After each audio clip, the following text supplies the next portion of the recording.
Hi, guys. Welcome to this week's episode of Global News Review. My name is Ola. I'm the founder of the Money With Club. And basically, on this channel, we help people put their finances in order. And in this particular program, we talk about global news and how it affects your pocket because it does. It actually does, just in case you don't know. Now, we always start with international, global news, then African news, and Nigerian news. So we'll get right to it. But before we get right into it, just so that you know, these sessions are funded by the Money with Club, are powered by the Money with Club. The Money Club is a community of investment professionals who learn about investment and take action. So if you are someone that wants to start taking action, because it's very important, then check us out.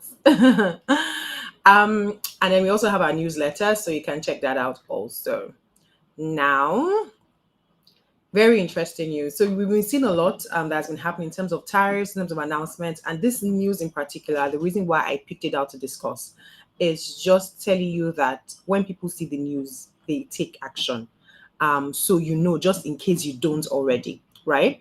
So the news coming out of the United States is that retail sales has spiked because people are trying to jump in before the tariffs take effect. Basically, the tariffs on goods, on cars, for example. So the major news was that people are jumping to swap their cars, like upgrade their cars as quickly as possible, especially for cars that are coming out of China, right? And why are they doing that? What? Because prices are about to go up and go up significantly. Can you see how like people are seeing this news, but they are reading it and they're saying this is how it will impact me. That's really what these sessions are about. Like, just so that you know that when they say the tariffs are going to go up, and when America is increasing tariffs on goods coming into the country, like if you are in Nigeria, you can relate. There was a time when tariffs on imports of cars wasn't that much of a big deal, but there was a time when they were trying to encourage local production of cars, which is literally what America is doing right now. They want to encourage local production of cars and make them competitive. And so they increased the tariff on car importation on used new cars, like in fully built cars, by 70% or to 70%, one of the two, right? And the prices of cars literally skyrocketed overnight. And so you'd have seen this and said, oh, what does that mean? But really, it impacted your pocket. So some people did go jump in and buy their cars immediately, because you know once this thing comes into effect, prices are going to go up. And that's literally what's happening, because many of the things that are coming from America, from China, actually, electronics, building materials, sporting goods, the tariff is about up to 145%. So think about it, if something costs $100, it's going to be costing like 200 and something. So if you've been sleeping on the bicycle, wake up, right? People aren't just spending. That's the most important thing to highlight here. They are watching the headlines, they are understanding how these policies affect them, and they are taking position, right? Most important, and something I always say on this channel, you can't outsource your health and your finances. You always have to engage. This is an example of where people are saying that I need to engage, I need to do this thing quickly. And then going into Africa news, right? So African news is on the back. There's been a lot happening. You've seen a lot of news. I'm sure you've seen a lot of news around companies that have been audited by the Big Four, finding out that there's some fraud, there's some misrepresentation, and the auditors went through those things and approved them. And so we've been seeing a lot of slamming of these Big Four, getting major fines in countries, or for example, PwC that is in discussion here. The Saudi Arabia's Public Investment Fund has like frozen them, like we can't do business with PwC anymore. So they've had a lot of reputational damage in recent times, right? It's actually a lot of bad PR.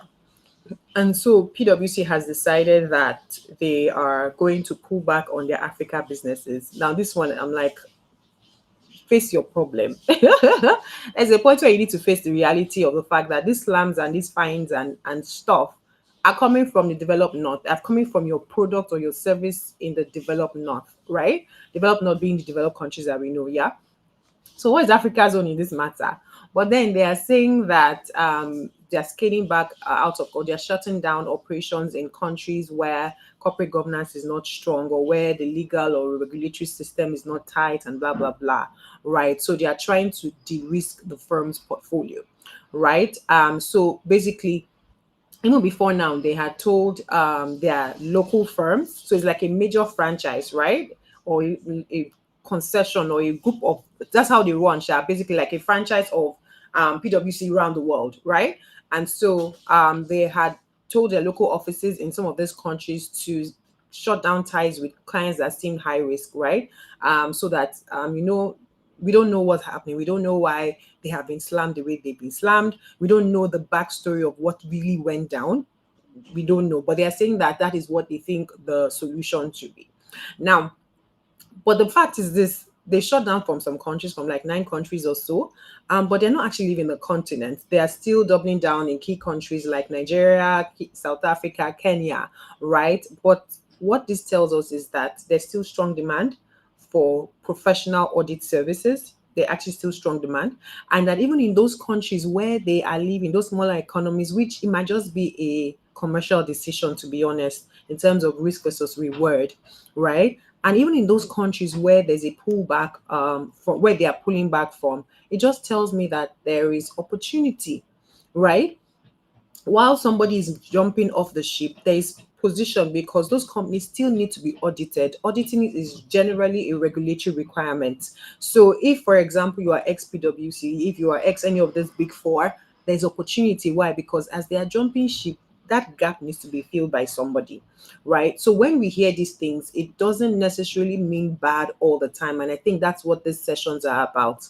The most important thing is, how do you find the opportunity? And even if you are ex any of these big four, and you are not based in those countries, it just means that if you sell yourself well, let's say like you're in Nigeria, and there's also the AFCFTA thing that Nigeria has signed, which also ties into this, right? So if you have the experience and you can actually deliver the service and show that you deliver the service, go and pitch. Go and pitch. That's how these opportunities come, literally. So this is news. This is how news affects you. This is how somebody sees it and like, okay, how do I plug into this thing? Because number one, when they announce, it doesn't mean that it's the day they announce that they will shut down, because there's like an unwinding, there's a lot that goes into, and some of these clients can be bought over. Yeah. So don't look at it as dead end, right? But it's very, very important, even for the global firms, because a lot of these global firms are falling in our hands in a lot of ways. You see their names on transactions that go bad, and you're wondering, wasn't there an auditor? Wasn't Who's their accountant? Who's there? And so it just shows that everybody needs to step up, and regulators also are not taking it easy on them anymore.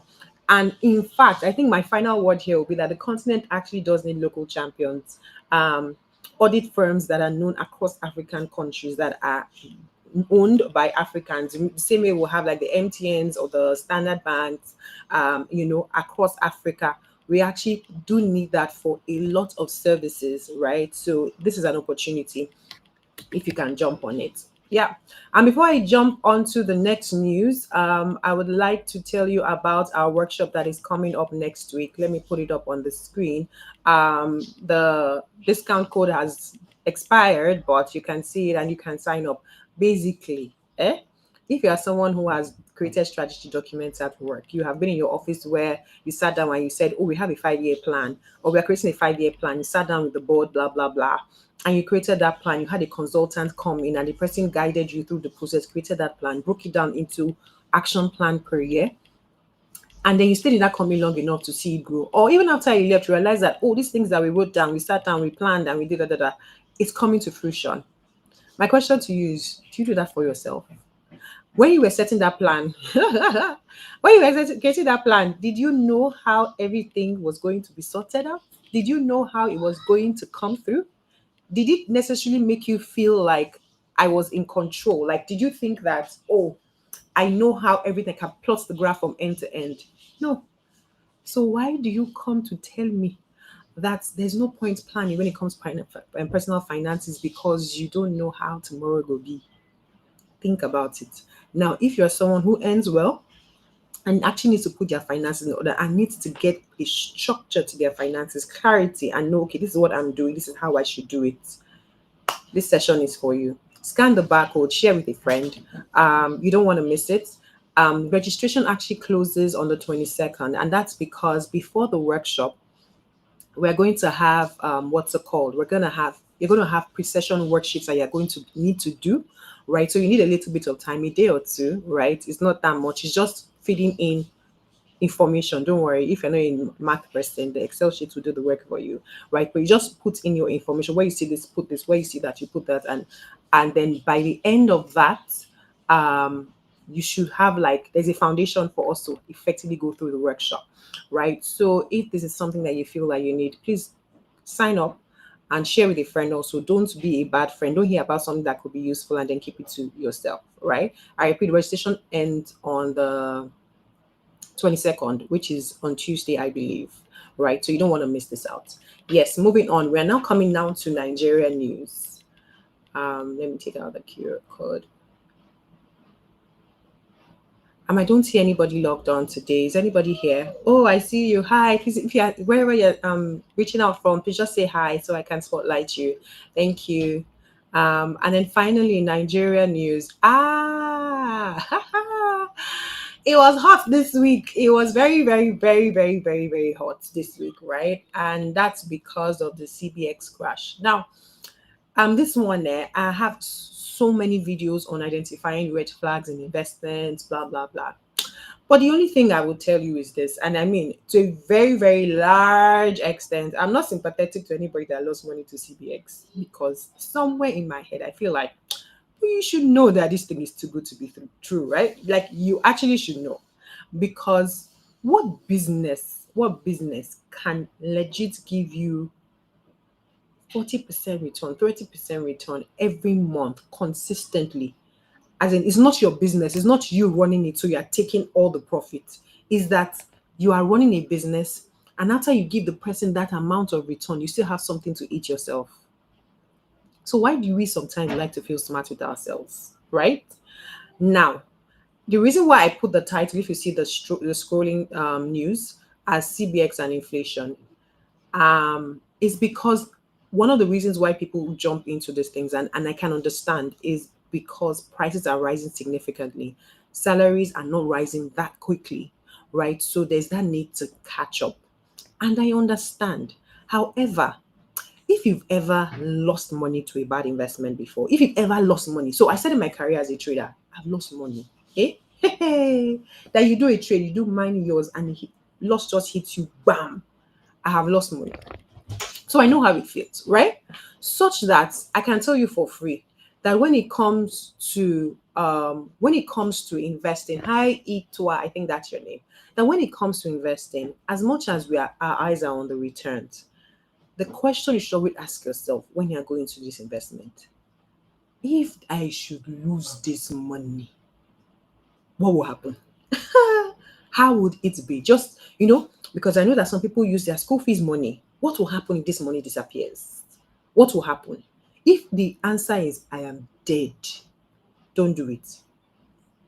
Don't do it. Why?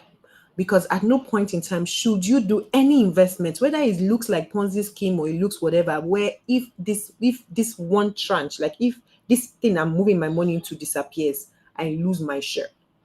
Never should you do that. Why? Because even for the things that look good, right? Even for the things that look good, there's always a risk that something can go wrong. So you never ever carry yourself into that thing where if this thing goes bad, I'm done for. Never.